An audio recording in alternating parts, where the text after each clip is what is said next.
thanks everyone for coming. We're going to go ahead and get started. I'd like to introduce the Tulsa Health Department Executive Director, Dr. Bruce Dart.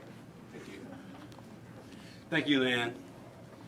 Thank you, and thank you for coming today. As you know, Oklahoma public health agencies have activated the emergency response system. We have been operating an area command with Oklahoma State Department of Health, Oklahoma City County Health Department, and working closely with our local emergency operations and city and county officials. At this time, there have been 2 cases of COVID-19 in Tulsa County. One has been CDC confirmed. It was a man in his 50s with recent travel to Italy. We are happy to share this individual has recovered. He has had 2 negative tests, which is an indicator of recovery. It's important to remember most who become infected recover from this illness in about 2 weeks. The disease can cause varying degrees of illness and death, and is especially threatening for older adults with underlying health conditions. But for the majority of people who become infected, the coronavirus brings only mild symptoms such as cough and fever and shortness of breath. Fear and anxiety about disease can lead to social stigma toward people, places, or things. Everyone can help stop stigma by knowing the facts and sharing them with others. The second case is a presumptive positive that is awaiting confirmation by the CDC. This case is a woman in her 20s with recent travel to Italy who also remains isolated at home. Once again, and I want to emphasize this, there is no evidence of community spread in Tulsa County at this time. We understand everyone has had a lot of questions about testing. The Oklahoma State Department of Health will send information with updated testing criteria adopting CDC guidelines for testing to healthcare providers this afternoon, and that expansion will include hospitalized patients who have signs and symptoms compatible with COVID-19, symptomatic individuals such as older adults and those with chronic health conditions, anyone who within 14 days of symptom onset had close contact with a suspect or lab-confirmed COVID-19 patient, any persons who have had recent travel history from an affected geographic areas, including international and domestic locations within 14 days of their symptoms onset, and according to OSTH, private labs now have testing capabilities including LabCorp and RML. Testing is not available on-site at Tulsa Health Department. If you are concerned about your risk of exposure, contact your healthcare provider. We have been communicating with local schools regarding students' travel and considerations for closure.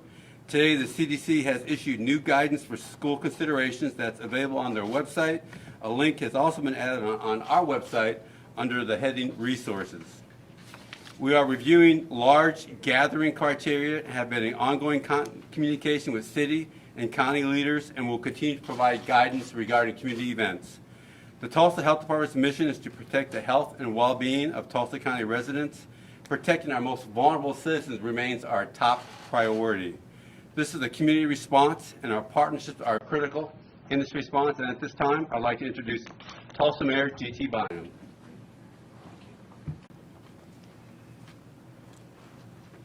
I want to thank my colleagues from the council for being with us today as well. One of the real, I think, maybe unintended positives of being a city government that operates in Tornado Alley, where we have ice storms and floods, is that our continuity of operation plans at the City of Tulsa are very strong and up to date. We recognize that the nature of this threat is different than your normal natural disaster, but the continuity of operations is very similar. We spent much of this week testing out those continuity of operation plans, specifically relative to this kind of threat, because we want to stay ahead of it. We want to be prepared for the worst and hope for the best. And we want to be abundantly cautious because we recognize that the citizens of Tulsa rely on the city government for the most basic and critical functions, public safety and utilities. So again, we spent much of this week, you're going to hear in a moment from our public safety leadership at the City of Tulsa about the work that they're doing around continuity of operations. But I also want to assure folks that we've been doing that on our water and our sewer and our trash system as well, to make sure that we have the systems in place that allow those services to continue uninterrupted throughout any event that may occur in Tulsa. We've also tested out our remote work capabilities so that our customer care center, our utility billing operation, and a number of other key back office functions at the City of Tulsa have the ability to continue uninterrupted moving forward. We're cognizant of the fact that this event has the ability to potentially have a significant budgetary impact on the city government as we see a reduction in tourism and regional travel here to Tulsa. Again, out of an abundance of caution and because of that, yesterday I implemented both a hiring and employee travel freeze at the City of Tulsa. The hiring freeze does not apply to the Tulsa Police Department or the Tulsa Fire Department's academies. We will continue to hire new police officers and firefighters to increase the manpower that we need to get to. But all other jobs, if any department feels like they need to be filled, they will have to work with me to justify each one of them. Again, we're not seeing any significant budgetary impact yet, but we'd much rather be cautious on the front end than try to catch up with it on the back end. Also getting a lot of questions about public events and what's being done around that. I will say that we're seeing a lot of the owners of those events and the operators of those events choose to reschedule them themselves. We're seeing that at the Convention Center and at the BOK Center. But as far as overall large events, what I would ask for all of us to do is to please trust the public health experts on this. I think it's important for people in Tulsa to understand the Tulsa Health Department is an independent organization. It's a city-county department. It is not beholden to any other level of government. It is independent and local, and with an appointed board that governs it and independent staff. And I've made very clear to that staff of doctors and public health professionals that I want them to know that they have the freedom to provide us whatever advice they think we need to do to keep the citizens of Tulsa safe, and I will have their back 100% on whatever their public health determination is. At this point, based on CDC guidance and the fact that there is no evidence of community spread in Tulsa, our public events and public gatherings continue as normal. Should there be a single instance of proven community spread in this community, I will work with the Tulsa Health Department and my colleagues at Tulsa County to address that very aggressively. But for the time being and for right now, there is no evidence of community spread, and we're going to continue to follow the guidance of our public health professionals in that regard. I do want to say on a personal note, as the mayor of Tulsa, I'm so thankful that our fellow Tulsan, one of our two fellow Tulsans who had contracted this virus has fully recovered. That's wonderful news. I can't imagine what it's been like for he and his family to go through this. And I hope they know that our whole city has been pulling for them, and we're so thankful that he has recovered. And our hearts and our thoughts are with our other fellow Tulsan as she too recovers from this virus. I will use every opportunity I have to remind people to wash your hands with soap and water. That seems like such a simple thing to do, and yet it has been told to me over and over and over again by public health experts that that is one of the most effective things that we can do to contain the spread of this virus. So please continue throughout the day to wash your hands with soap and water. If you are feeling sick, stay home, do not go to work. And if we can do that and continue to practice good, strong public hygiene practices, we can contain and slow the spread of this virus in our state and our country. Now I'd like to, and before I introduce her, I want to say how grateful I am for the line of communication that we've established locally with our colleagues at Tulsa County. I can tell you that the Tulsa Police Department, Tulsa County Sheriff's Office have been working hand in hand from a public safety standpoint on this. My colleagues at the Board of County Commissioners and I have been working hand in hand with the Tulsa Health Department on this response. You have a seamless working of local government in place right now. The differentiation between city and county at this moment in our community, I find non-existent. We're all just working together to keep our community as safe as it can be. And on that note, I'd like to introduce my colleague from the Board of County Commissioners, Commissioner Karen Keith. Thank you, Mayor. I think what you're going to hear from all of us today is that we're very calm. We're working very hard together. Bruce Dart is kind of helping all of us. Our mayor, he will stay on us to keep washing our hands, washy. We've got to do all that. So Tulsa County, like the city, has a continuity plan in place. And if COVID-19 becomes a larger issue in Tulsa County, it will affect county operations somewhat because the county provides a wide range of services to the public, and each department and elected official has their own plan to ensure that operations continue. And all of that is overseen with the help of Joe Krylacek and TEMA. And of course, we are all in contact with each other. So it may not be business as usual like it is today if that virus shows itself in the wider community. When that happens, the public may see some shifts in locations, hours, and non-essential services, but we have every intention of providing our citizens with the coverage that they need at Tulsa County. I just wanted to point out that all Tulsa County employees enrolled in our community care health plan have access to MD Live telemedicine, because it's important that if you do feel bad, that you don't walk into your healthcare provider or a hospital, that you call in and get advice on what to do next. So that's how we're handling that at the county. And community care is going to waive fees for the COVID-19 tests ordered by a medical practitioner under contract with our health provider. The Home and Garden Show at Expo Square is going on as planned and will be open tomorrow. Certainly attendance was down somewhat yesterday, but Expo and the show sponsors are making sure the facilities are monitored and cleaned on a consistent basis. And when you walk in, you're going to see hand sanitizers everywhere. So if you want to go to the Home and Garden Show, it is open. Just take advantage of those hand sanitizers.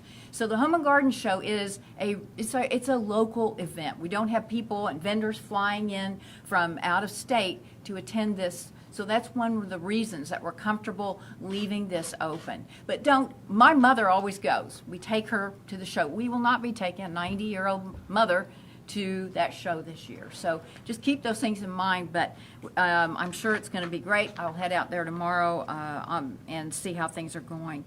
Our presiding judge, Bill LaFortune, is staying on top of concerns of both the judges and staff and the public that they encounter.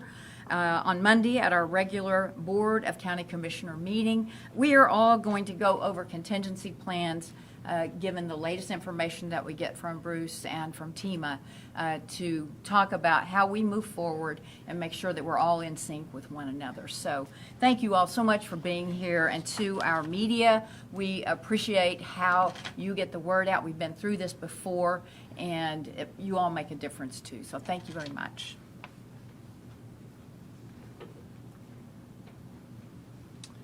Well, good afternoon. So the Tulsa Fire Department has and will continue to follow the advice from the CDC, the Health Department, and our Medical Director. Our mission continues to focus on the safety of the citizens of Tulsa.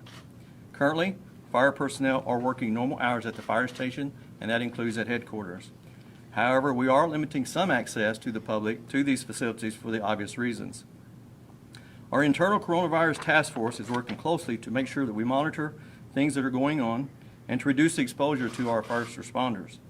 They will continually monitor EMS calls, EMS inventory, and department status of personnel. The most important thing for citizens to know is that all 42 apparatus of the Tulsa Fire Department have been reinforced with additional protective gear to ensure that they are meeting the needs of the citizens of Tulsa. Please be mindful of this, and I can assure you we will take care of the citizens as we have in the past. I'd like to now introduce the Chief of Police, Chief Franklin.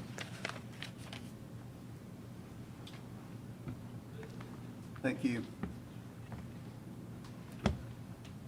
The Tulsa Police Department is dedicated to the safety and well-being of all citizens of Tulsa. As we closely monitor this virus, our officers will continue to provide essential services, including responding to calls for service. Should the situation worsen, we have planned measures in place to ensure your police department maintains its patrol capability. The Tulsa Police Department has a system in place to monitor essential employee absenteeism, and thus far, we have seen no notable differences in our normal staffing levels. We ask for your assistance in creating an efficient partnership to minimize the unnecessary risk of the spread of the COVID virus by following all safety guidelines outlined by the medical professionals. If you need to make a police report and there is no suspect, please consider using our online reporting system or our telephone reporting officers. For more information, go to tulsapolice.org. Both of these start the investigative process, the same as if an officer were to come to your location and take that report.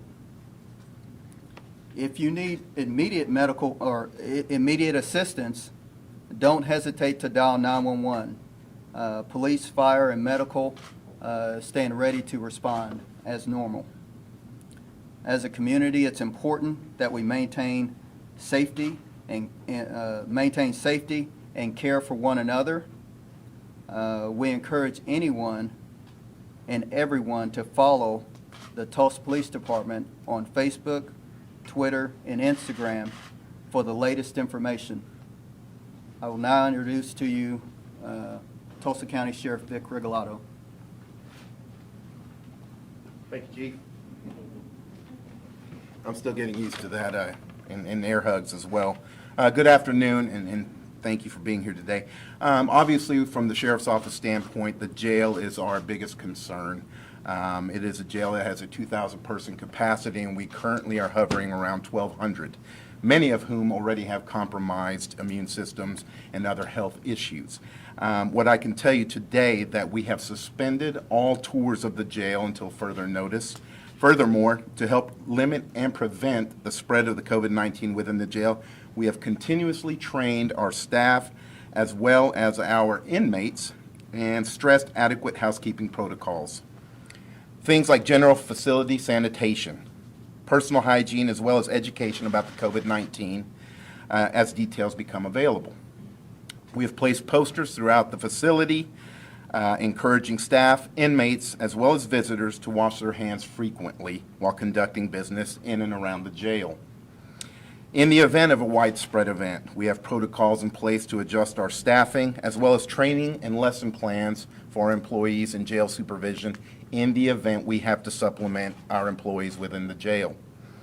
In the event of a state of emergency, we would limit visitation to video visitation only, and this would also include attorney visits. To help ID potentially infected individuals, we have also implemented medical intake questions, things like, have you traveled abroad? Have you been around, or do you have family and or friends who are currently symptomatic of the COVID-19 virus?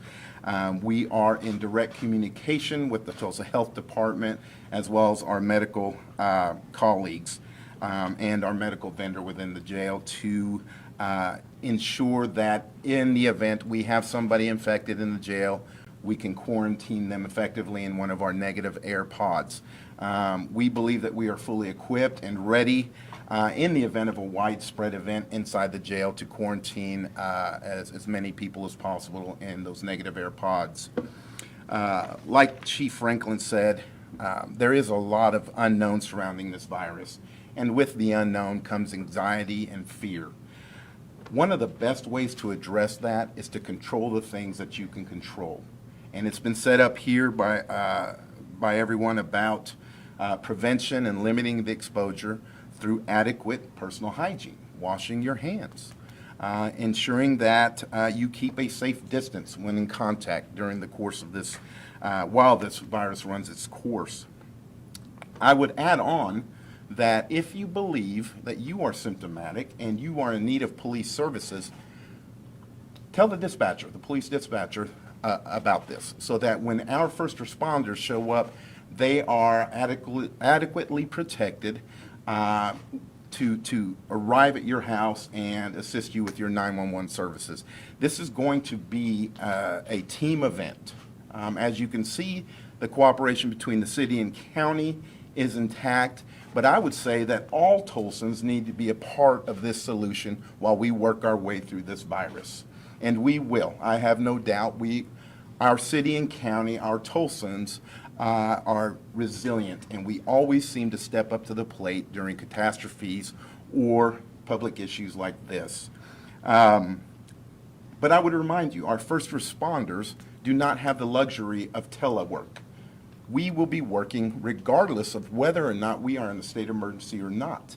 And again, I would insist that if you need police services, to please communicate any issues, whether you are in quarantine, been affected, or you believe you're symptomatic of the COVID-19 or any other virus. Let's not forget about the flu. So again, that our responders can show up and do their job effectively, in turn helping you. If you need a police report, as Chief Franklin says, and it's something that you can call in and do as opposed to coming in contact with a first responder, we would encourage you to do that as well. The last thing I would leave you with is that regardless, your law enforcement here in the city of Tulsa, as well as the county, will be there for you in the event of emergency. That will not change. And I want to assure our citizens that there is the teamwork at the city-county level, and that we will continue to move forward and assist you in any way, shape, or form. And please stay in tune with our social media as well for any updates concerning court services as well as jail functions. Thank you. Thank you, Sheriff. So all I have to say is, wow, just listening to the collaboration, the teamwork, and the partnership of this city and county and our public safety groups. As Sheriff said, we're all together and we're all here for Tulsa and Tulsa County. At this time, I'd like to introduce Kelly Van Buskirk, who is our incident commander on this response, and we're ready to take questions with Kelly and anyone from the panel. Talking about the guy who's been cured, does he just feel good and is still carrying this thing, or does he have a risk of transmitting still, or is he good to go? So when we say recovered, it means that any individual who have 2 negative tests 24 hours apart are recovered. They're not shedding virus, they're not ill anymore, they're not sick. They can't even give them the test until they're symptom-free. So this individual has recovered, is healthy, and ready to move on with their life. Is there any suggestion with how churches should proceed with any services this Sunday? So there's concern, of course, all over the country about large community events, large community gatherings.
testing that will accommodate expanding testing.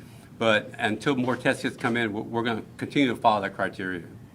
With the second test, earlier in the week, you guys were talking with anyone who may have been in contact with her. Where is that at? Is there anyone who needs to be tested who may have been in contact with her? And we put out a lot of information about this. With every case that we get in the past and going forward, we do contract or history tracing to find out where those individuals were in the community during times they might have been infectious. With both our cases, and through the course of numerous conversations, but it takes more than one conversation to really remember everything you've done over a period of time, we have found no indicator of community risk or community exposure with either of these cases. You keep saying that there's not going to be any event cancellations because there's no evidence of community spread, but people coming to these events might not necessarily be from Tulsa. How do you limit people come from areas where community spread might be happening where we don't know about it? So frankly, that's part of our criteria, is that we look at where people are coming from. Now, if people are coming from places where we know there's endemic spread throughout the community, that's one of the criteria we would use to consider shutting down that event. Do we know where everyone's coming from these events? They might be majority Tulsa, but I think most of the events you see in Tulsa, they have a history and they know where their participants are coming from. I've talked with many event organizers who had that information, which helps us give them information to determine if this event goes on or not. Similar to that note, the flights out of TIA were full of spring breakers. They're scattering to the winds. Is there a concern when they all come back home that they're going to bring stuff with them? We have this concern every year at spring break. It's amazing when kids go away for college on spring break what they potentially come back with, not just COVID. So spring break for us in the public health arena, and probably the public safety as well, it's always a concern because there's always a possibility that they've gone someplace, there's a large gathering of kids from all over the country, and they're exposed to something. So that's every year that's a concern, not just this year. So we might have a week where things are calm, and then when they come back, we'll be administering tests. That's usually the case with every spring break. I mean, we identify measles, mumps, rubella, other things after spring break. Those are diseases that are still active in this country and all over the world, and things that we're still concerned about. And of course, as has been mentioned, this is still influenza season. So the potential for respiratory exposure to a variety of viruses exists. If there is a spread, are hospitals equipped to handle an influx of patients? They have their own hospital plan. We're actually having a meeting with all the hospital officials Monday morning to get very specific details about how to handle surge capacity and those kinds of issues with this influx of patients. Can you address the toilet paper and bottled water hoarding? It is almost like the end of the world in Sam's Club and Costco right now. I have no idea why there is not toilet paper on the shelves. I think if people think they're going to be quarantined for 2 weeks, they're going to need some supplies, which we know that if you are quarantined, you need some staples. I've never in my life walked into a grocery store and seen the toilet paper shelves empty. So that's a new one, and I have no explanation for that.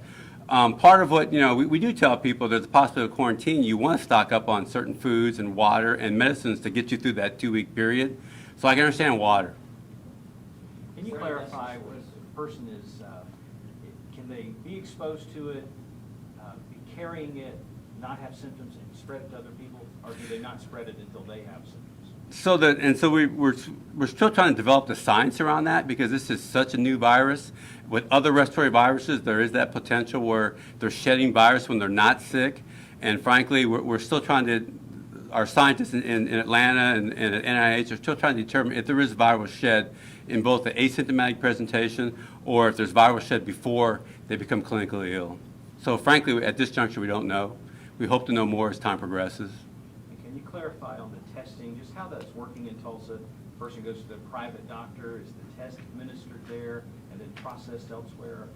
What's happening is that we're asking the patient to either call their physician, call Tulsa Health Department, so we can administer a screening questionnaire to determine what that risk might be. If it's determined that that patient needs a test, either the physician will take that test or arrange with us to test the patient, in which case that test sample is transported to Oklahoma City to the Oklahoma State Department of Health Public Health Laboratory and tested there. If we get a presumptive positive test, confirmations are done in Atlanta at the CDC. Mayor, a quick question about public gatherings. do you have the authority to limit public gatherings? And when would you step in and issue some executive limitation, I guess you could say? In Oklahoma, as a mayor, I have the ability to limit public gatherings at city-owned events or facilities. And as I mentioned earlier, I've told the Tulsa Health Department that I am going to follow their guidance 100%. And so we had a discussion yesterday with my colleagues at Tulsa County as well.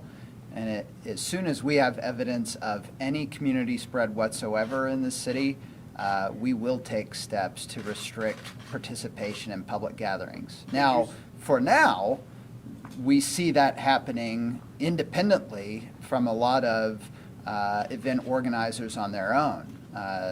St. Patrick's Day last night, a lot of the events at the BOK Center and the Convention Center are doing this of their own volition. A lot of major sporting events are doing that of their own volition. But at the time, I'm going to continue to rely on the Tulsa Health Department and the Centers for Disease Control's guidance, and yeah. So you couldn't step into something like a private theater? You No. don't have that authority? Okay. No.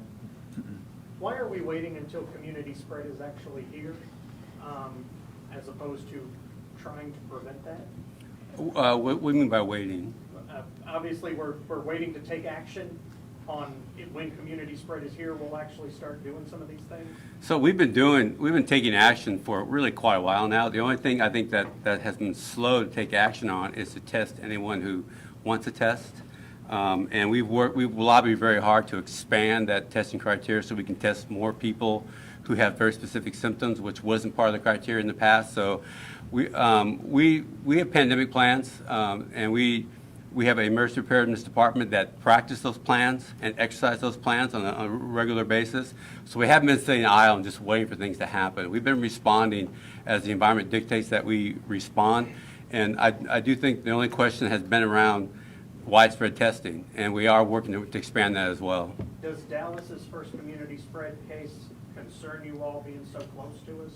You know, I think spread in any community is concerning because we know it's in this country, and as global and as transient as people are, there's a potential for exposure all over the country. So just being in a different place doesn't mean you're safe because people travel so extensively. What's the actual possibility, do you believe, of it actually becoming a community spread event? I'm fairly confident it's going to happen. I mean, we know flu, common cold viruses, they're all through the community. This is spread the same way.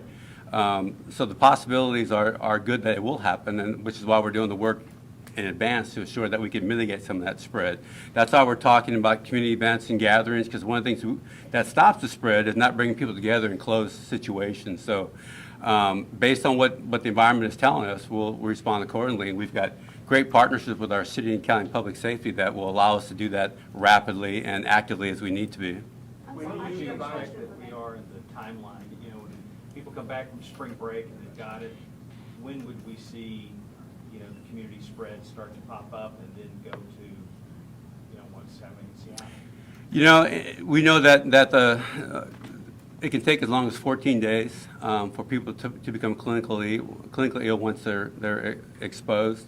So anywhere within that 10 to 14 day timeline from the time they're exposed until when they come back. So I can't say 2 weeks from a week from Friday because that's when they all return. But somewhere in that time frame, we know that if there's been exposure, the longest that incubation usually is 2 weeks. So somewhere between 10 days and 14 days. I'm sorry, I do have a question for Mayor. Right now, is there a plan, or are you guys working on a plan for police and fire in the event that they go to a call and they are exposed to this? Yes, both Chief Franklin and Chief Driscoll spent this week discussing quarantine protocols that they may need to follow. I cannot reiterate strongly enough, though, what Sheriff Regalado had to say. If someone is even feeling symptomatic and they need public safety assistance and they contact 911, they should absolutely let the dispatcher know that they're symptomatic so that that police officer or that sheriff's deputy that's coming to their house to help them knows what they're walking into. That's good for them, it's good for the officer, and it's good for our community. Last question. Commissioner Keith, we've gotten questions about jury duty and the county being the busiest building, the courthouse. Have you heard anything about people who need to show up for jury duty on Monday? And I mean, y'all are one of the busiest buildings in downtown. We're well aware of that. We are cleaning everything at night, every knob, every railing, and equipping each office with sanitizers. As far as the jury pool, right now, we are continuing business as usual. We are looking at the next jury pool poll, which I think is the 24th or 25th. And we'll be making a call on that here in the very near future. But it's a very good question, but on Monday, it will be business as usual at this time. That could change over the weekend. We are in constant contact with Bruce Dart. If there gets something out in the community that those plans could change. But right now, it is business as usual. I imagine nobody likes jury duty, so you would be balancing people who are just calling in. I mean, I imagine it's fragile.